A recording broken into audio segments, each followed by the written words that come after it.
Happy St. Patrick's Day to all who celebrate and all who don't celebrate.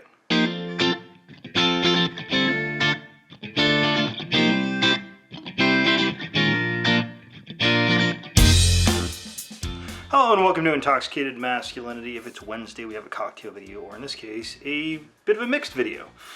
Today we're going to talk about whiskey, which you're probably asking yourself, why do I have a beer in front of me? Well, that is a very good question. No complaints on pouring. I'm not a beer person. So we're going to talk about Irish whiskey today. Irish whiskey is probably not the type of whiskey that I'm the most familiar with. In fact, I can tell you very definitively it is not. But I did think that it was a good excuse to talk a little bit about whiskey making. And you cannot talk about whiskey making without talking about beer. But we'll get to that. So Irish whiskey is kind of a good place to start off. And we will talk about bourbon. I have a much more in-depth video about bourbon a little bit later on down the road. But if you're going to talk about whiskey in its sort of fundamentals, Ireland is a good place to start off with. Ireland is the first place that made whiskey. It goes back to the 12th century by a bunch of monks, because apparently monks really like to drink. And who can blame them? Now the reason I start off with a beer, in this case I'm doing a Guinness Extra Stout, which I have not had since I was a kid, but I thought it would be a good way to talk about the beginning of the whiskey making process. Not a big beer fan? That's a really good beer. Probably not breaking any big news here that Guinness makes good beer, but yeah, it's very frothy. It's very full. It's very, one might say, stout. Now, the reason we're talking about beer is to make whiskey.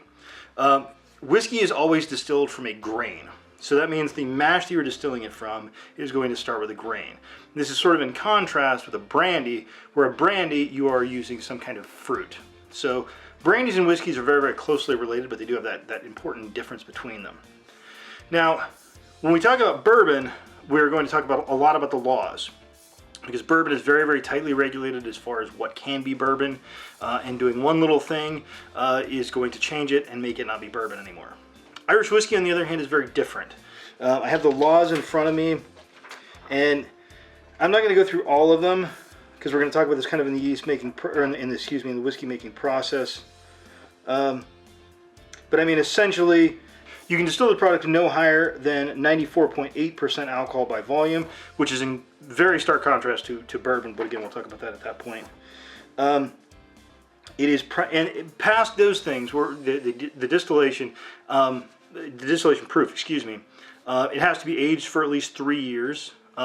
The aging is not specified to be in oak. So when we're talking about Irish whiskey, we're going to be talking a lot more about what is generally the case. So again, bourbon we're going to be talking about, and again later on down the road we're going to be talking about the laws, and this is what it must be. With Irish whiskey we're going to be talking more about what it generally is. So most good Irish whiskeys are going to be pot still, triple distilled.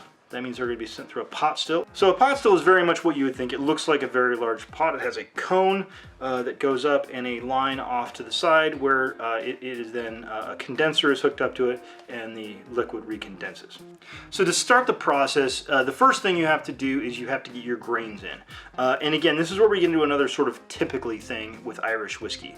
Most Irish whiskeys are made with either malted or unmalted barley. So what they will do is they will get those grains and they will cook them. They will put them in a giant cooker, basically. It looks like a big giant pot. And they will cook them up to a certain temperature where the grains start to release sugars. So once those sugars have been released, they then put that over into a fermentation tank, and that is where you get beer. Now, the beer they make at the distillery is not going to be nearly as nice as this. The beer at the distillery is going to be fairly bland, because they've tossed in yeast, and yeast gets really complicated because some places just use wild yeast, and there's a million different yeast strains that can produce different types of flavors. So the yeast will go in there, and essentially the yeast eat up all of the sugar and poop out little bits of alcohol. The fermentation process can last anywhere from a couple of days up to, at some places, up to 7 days. So you now have what is called distiller's beer. And like I said, it is a fairly bland, not like this, drink. Some distillers will let you stick your finger down, you can try it. It will just sort of taste like kind of oatmeal adjacent beer. Again, if it is in Ireland, it will typically then go into 3 pot stills. Again, we say typically because that is it is not in the law that they have to do it that way.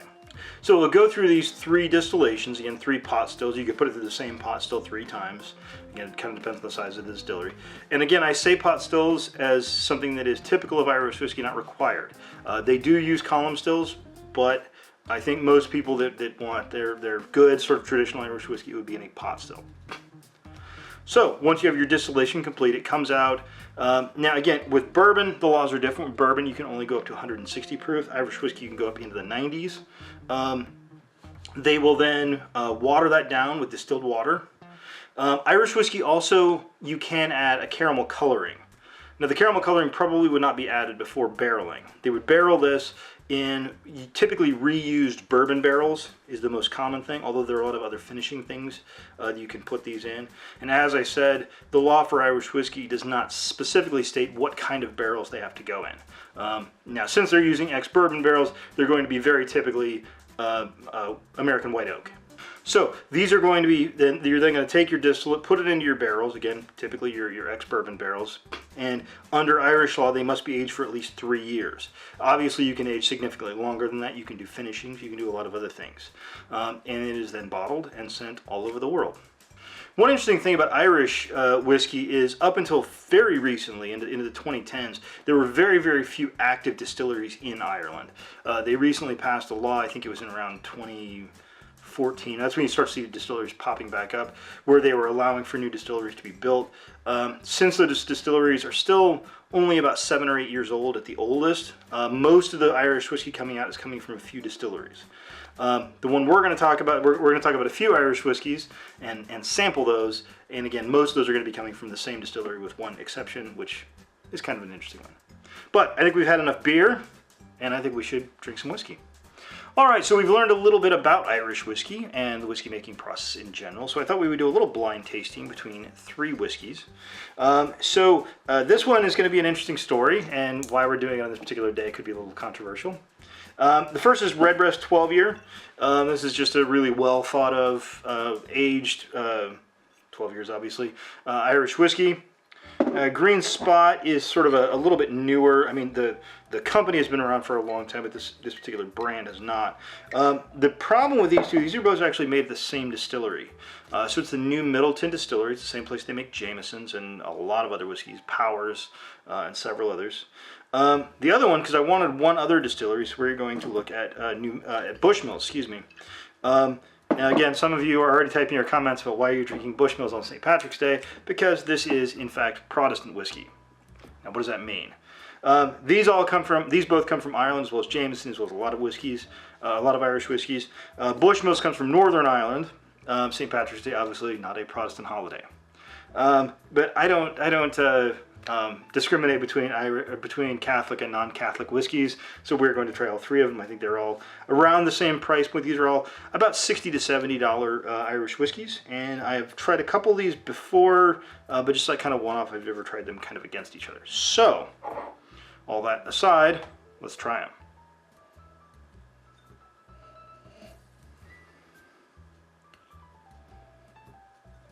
The nose is pretty mild on this one. I would say kind of fruit-ish forward. Yeah, kind of a mild nose on that one. This one a lot stronger of a nose. I get kind of like a mustiness. I get that with some bourbons too. When I say mustiness, it's not an insulting thing. I kind of like that. It tastes it's kind of a unique nose. Yeah, just a little bit of mustiness on that one.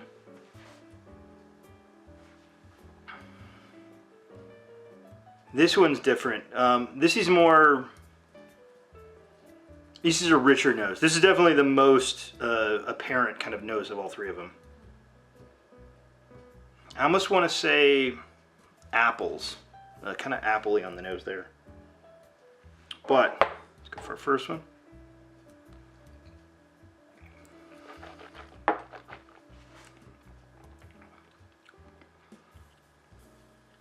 I mean, it's just got that kind of very typical, single malt kind of a palate on it.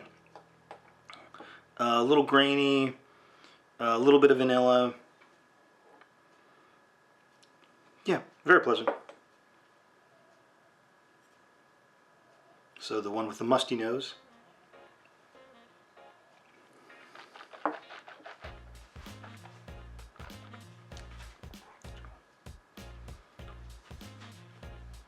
Yeah, the musty nose falls kind of right under the palate. Very, I've heard the term vegetal. It's very, there's like maybe like grass kind of swampy. Again, these don't sound like, these don't sound super positive, but it's very good. It's a very kind of dense flavor. I enjoy that.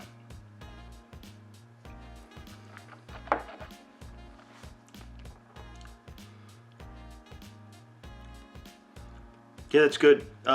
It's much heavier flavor on the palate here than on here. Kind of the palates very much follow the nose on both of these. So let's move on to our last one and see if it's the same way. This definitely has the best nose.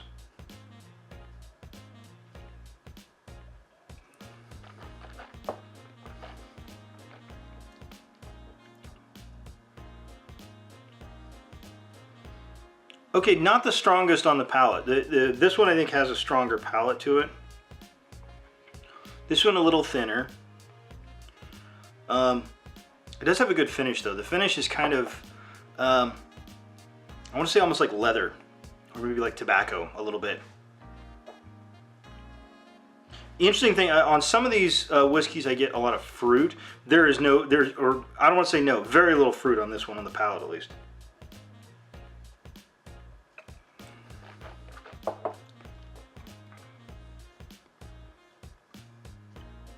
It's really interesting.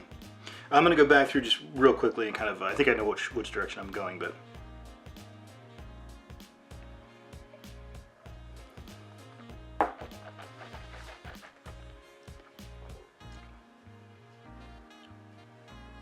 See, this first one's nice, but it is kind of thin. Two of these are the same age. We have the Redbreast and the Bushmills are both 12 years. The Green Spot is unage stated. If I was to guess, I'd say somewhere between 8 and 10 years. I don't know that for sure.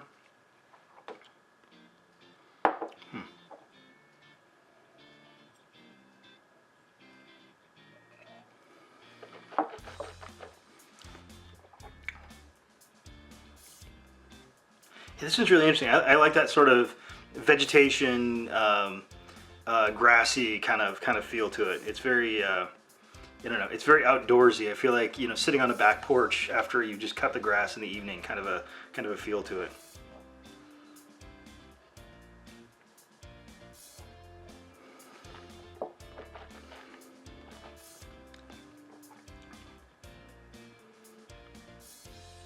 And this one, yeah, I guess tannic maybe is a better descriptor. Leather, a little bit deeper flavors, maybe a little nicer finish. Yeah, I think I'm definitely, when I'm ranking these, I'm going to rank number 1 as number 3, number 2 is number 2, and number 3 is number 1. Now, let's see which one's which. All right, so I wasn't particularly surprised to learn that our first one was our Green Spot. Again, nothing against Green Spot, but I do think as an unage stated Irish whiskey, we don't know how old this is. These two we both know are 12, and I sort of, on top of this, I know that the Yellow Spot, which is sort of one price point up from this, is a 12-year-old whiskey. So I'm pretty sure this is definitely going to be a younger whiskey. Again, I would guess somewhere between 8 and 10 years. And again, if you have a situation where, you have an older whiskey and a younger whiskey from the same distillery competing against one another, the older whiskey is probably going to be better. I mean, again, there's a lot of factors, but in this case, that's what I would assume. So, not unsurprisingly, Redbreast, which I liked a little bit more, is our number 2. Again, same distillery. I should state they are not the same company. This is a different company that buys their whiskey from the New Middleton Distillery. So yeah, I definitely liked the Redbreast a little bit more. And on a St. Patrick's Day show, I will be very controversially ranking Bushmills 12 Year as my favorite. Although to be honest, these are very different tasting whiskeys. Again, here you're getting a little bit of fruit, a little bit of vegetation, this kind of thing. Whereas in the Bushmills 12, you're getting more like kind of leather and tannins and that kind of thing. I would be very happy drinking either one of these, but I think given if I had the choice between one or the other, I would definitely go with the Bushmills 12. Interestingly enough, I've had the Bushmills 10 year before, and that one I got very strong hints of apple, and I did not get that on this one, which is kind of not what I would have expected. I was kind of in the back of my mind tasting for that apple that I'd gotten on the Bushmills 10 year. And I didn't really get that anywhere, so I was kind of a little confused. But it's been a good tasting. Again, I think either one of these you're going to be very happy with. But before we close things out, this is Cocktail Wednesday, so I think it's important that we make ourselves a cocktail. And so the next thing we're going to do is make ourselves a cocktail with some Irish whiskey. And we are back with the same shirt on a different night. So full disclosure, I already recorded this cocktail twice. However, microphone trouble. Gotta love it. I am kind of glad in this case that I am recording this for another time because, so the cocktail we're going to do is the St. Patrick's Day cocktail created by Simon Difford of Difford's fame in 2006. I like his guides. I don't know if I like this cocktail very much, which is why I've sort of been shifting it a little bit. Now, the original recipe is to use a full ounce of creme de menthe in this cocktail. I'm going to tell you right off the bat, do not do that. If you do that, you will have something that tastes like creme de menthe and nothing else. So we're going to alter this recipe a little bit. So I'm going to start off by doing 2 dashes of Ango bitters. We are going to do a scant, I think I'm going to say somewhere between 1/8 of an ounce and 1/4 of an ounce. Just a real light bit there. Because this creme de menthe has a lot of sweetness, it has a lot of flavor, and it's easily going to overpower a lot of the other stuff in this cocktail. The cocktail calls for 1 ounce of green chartreuse. I'm going to go ahead and stick with that.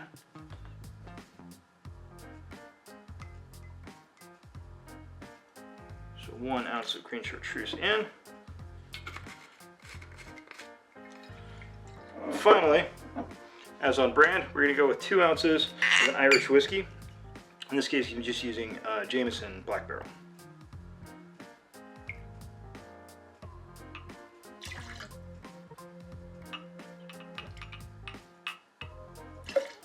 We got our 2 ounces in. Now, aromatically, that smells a lot better than the others did. I don't know why he was asking for 1 ounce of creme de menthe. It's just not going to be a great cocktail.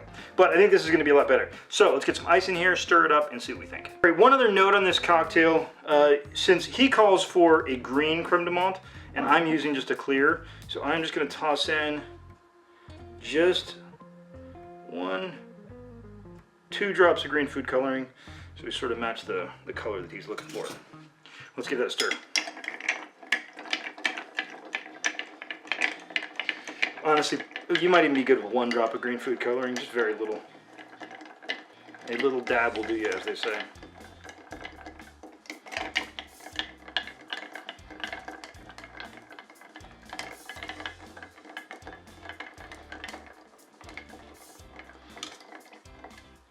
All right, let's get that all mixed up. We're gonna go ahead and strain that into a chilled coupe glass.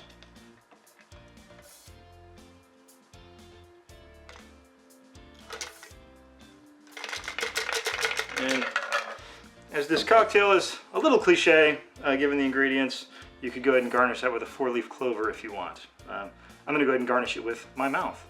So there you have the St. Patrick's Day. Let's see if we like this version a little better than the versions you didn't get a chance to see because there's no audio to them.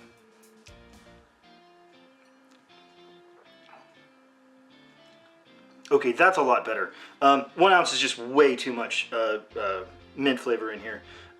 Again, about 1/8 of an ounce, 1/4 of an ounce tops. At this level, you're getting that mint, but it's not overpowering your herbal stuff, the herbal flavors from your green chartreuse, and your whiskey's still staying strong in there.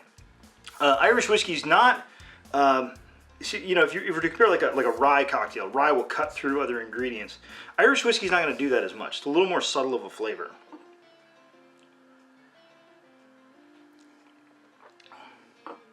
Yeah, I think that's a lot better. I would be happy having this on St. Patrick's Day, and you can go ahead and have this on St. Patrick's Day too if you want. So we learned a little bit about Irish whiskey. We've sampled a few. We've made some shocking decisions about some Protestant whiskeys, and we have tried for the third time, or for you the first time, a Irish whiskey cocktail. So once again, I want to say happy St. Patrick's Day to all those who celebrate and all those who don't celebrate. Thank you for watching. Please like, share, and subscribe. Have a good drink, and have a good day.